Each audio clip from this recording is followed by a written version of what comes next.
donc parce que loolu la ñu mën a dégg ci lu officiel donc boo waxee ni loolu daf koy def ak complicité France te nga dégg propos yi nga xam ne Macron wax na ko ci Côte d'Ivoire loolu mun ma comprendre loolu. mais Papa Ngagne les propos de Emmanuel Macron ne sont pas des propos sincères dama koy wax ci tubaab parce que je m'adresse aussi à des gens qui doivent comprendre ce que je dis.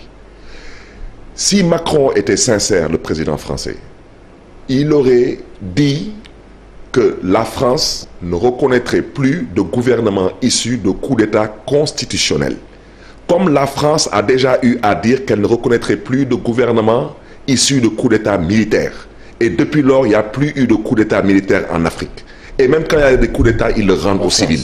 Ça veut dire que la France, l'Union européenne, les États-Unis doivent comprendre que ils ont intérêt à ce qu'il y ait la stabilité en Afrique. Parce que ce sont les plus grands perdants. Mais pourquoi nga mën a douter ci sincérité am te mu wax ko posté ko ñëpp gis ko.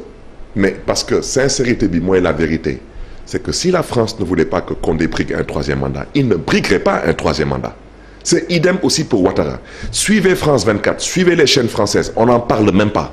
On est en train ñu ngi rey, on est en train de massacrer le peuple guinéen. On est en train de tuer les Ivoiriens. Les médias français n'en parlent pas. Ils mettent des petits messages en bas. C'est paradoxal grand li nga bëgg a expliquer parce que Europe bu amee pouvoir ku ñu bëgg nga nekk président Afrique yaa fi nekk ku ñu bëggul nga nekk fi doo fi nekk mais loolu man mënuma comprendre yow aussi loolu mu nekk loo xam ni gëm nga ko quand même loolu war loo ko nangu. mais est-ce que mën naa la wax dara Papa. waaw xam nga Alpha Condé première fois bu mu nekkee président Guinée premier tour il était en quelle position? Troisième position. Guinée seen constitution nee na entre le premier tour et le deuxième tour c'est 15 jours ñoom entre le premier tour et le deuxième tour ils ont fait 3 mois avec la complicité de qui?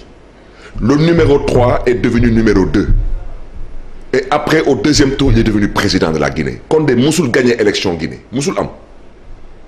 C'est ça la vérité.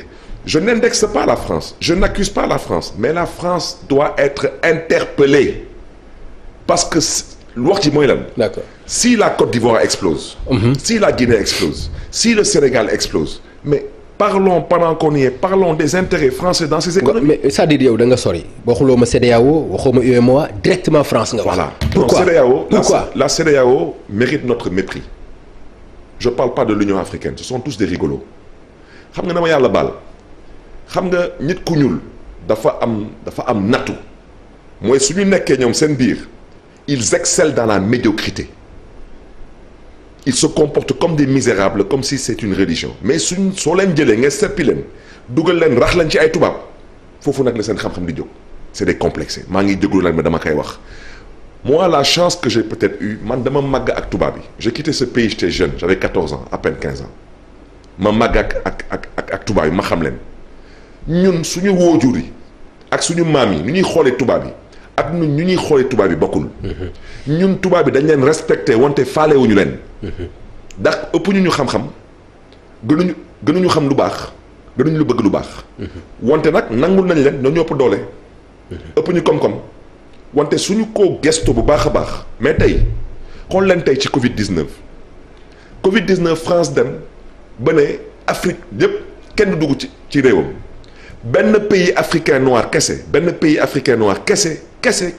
moo amoon droit dem France mooy Rwanda ana France ak Rwanda balaa ngay wax France ak Rwanda nga wax France ak Sénégal nga wax France ak Guinée nga wax France ak Mali nga wax France ak Côte d'Ivoire mais parce que Rwanda la ñu respecté parce que le président du Rwanda il se fait respecter mais quand vous avez des présidents